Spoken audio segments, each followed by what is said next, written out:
Bini Joanna's Kastakli collab. Pagpogi low-key, pagpagit collab.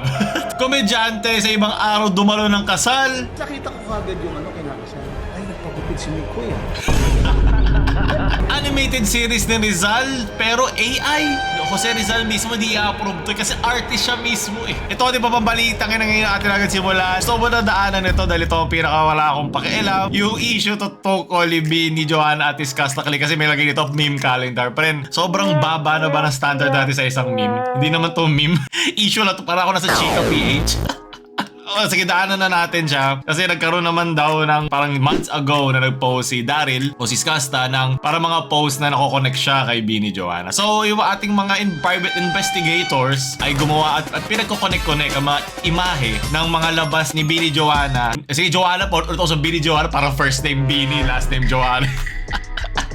Ni Joanna at ni Skasta. Pinag-connect nila. Meron silang same na shot, same na whatever. Yan, ito without explanation. Diba? Basta masaya ka. Diba? Same angle, same quality daw. Tapos may ito pinost ni itong basta in love. Ito yung pinost ni Skasta. Ito yung sinuot naman ni Joanna. Mga trentahin na may pakialam sa relasyon ng iba. Pero okay lang kasi nagets ko rin naman bakit sila invested.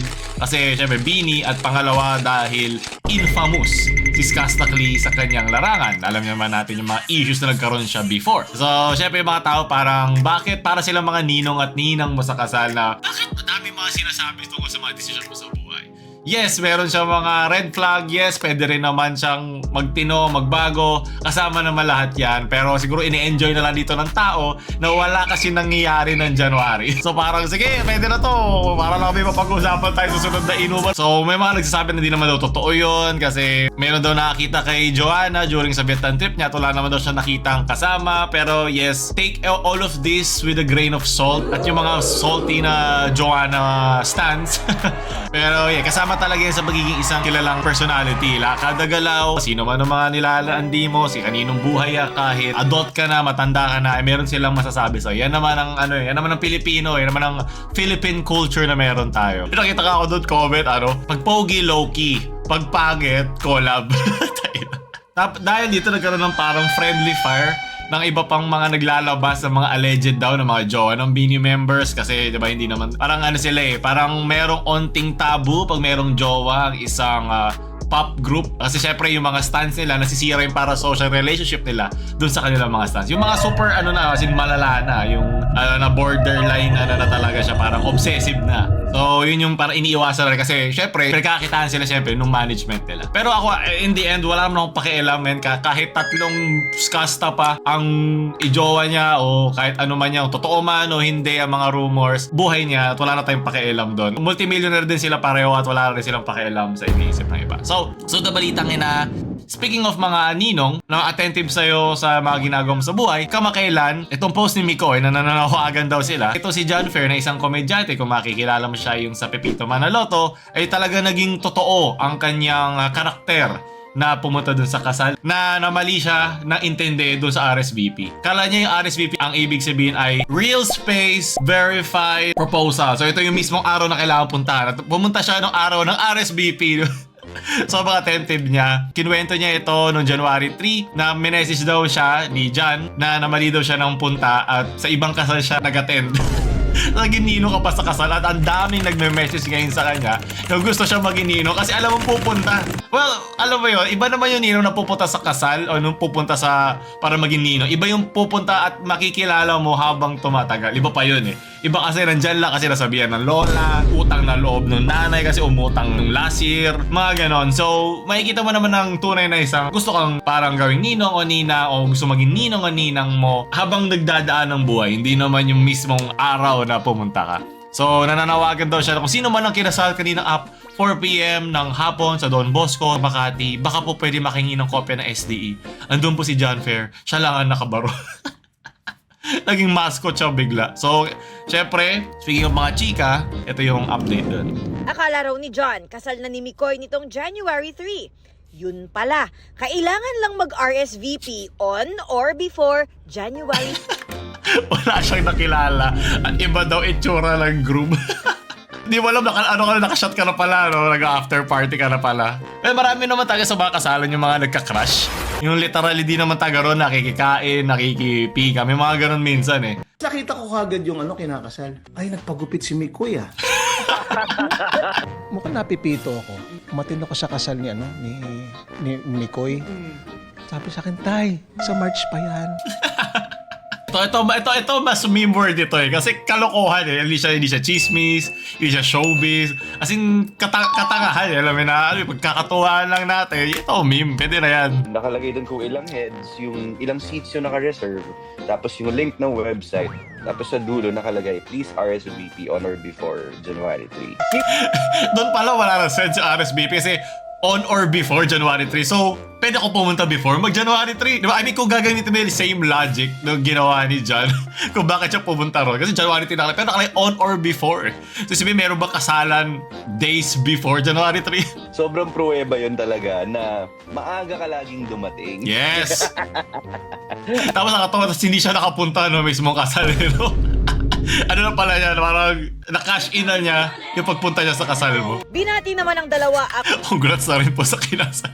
Meron siyang random ninong doon. Dapat ka, kontakin nyo to na maging ninong nyo talaga eh. Kasi para siyang destiny. Kasi pwedeng kahit sino yung papunta niya sa kasal eh. Pero nung araw ng kasal niya siya nakapunta eh. So, ano nangyari dito? Ba't naghalo-halo na yung logo nila? Pinatong kay Yulo, tapos pinatong yung logo ni GMA. Patong na rin yung Paulo Jabo. Ang dami. So, sunod na balita kaya na. Yun ang tunay na first meme. Para sa akin, hindi ko ina-acknowledge yung una. Ito na ba, kamakailan nagkaroon ng issue itong animated series daw na pinifeature si Dr. Jose Rizal, created by a Filipino using AI. So, behind the project is Pocholo de Leon Gonzalez, also dubbed as the voice master. So, nagda-dub din siya. He tells ABS-CBN News it's important to bring Rizal's life and teachings closer to the younger generation and amid the issues confronting the country today such as widespread corruption. Pero may issue rin naman ng AI. This Rizal Day, well, ito yung December 30 last year, Gonzalez says he will release a trailer for his new animated and education. Oh God. God. Oh God, ba't ang puti ni Rizal, man? Ang puti niya masyado.